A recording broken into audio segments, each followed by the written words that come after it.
ఎన్నికలు పూర్తయినా ఫలితాలు విడుదలకు నెలకు పైగా సమయం ఉండడంతో రాష్ట్రంలో ప్రభుత్వ అధికారులు, సిబ్బంది ఎవరి ఆదేశాలు పాటించాలనే విషయంలో సందిగ్ధంలో పడ్డారు. వాస్తవానికి ఇలాంటి సంధి సమయంలో నేతలు సమీక్షలు, సమావేశాలు అంటూ హడావిడి చేయరు.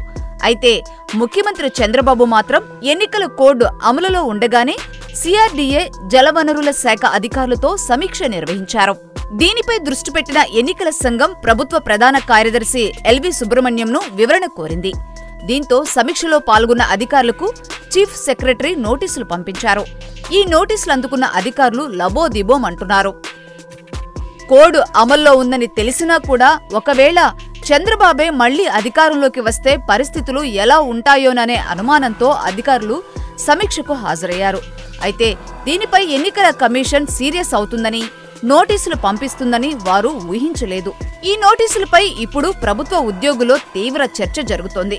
తమ తప్పేమీ లేకపోయినా ఇలా నోటీసులు అందుకోవాల్సి వచ్చిందని ఆవేదన చెందుతున్నారు అధికారులు.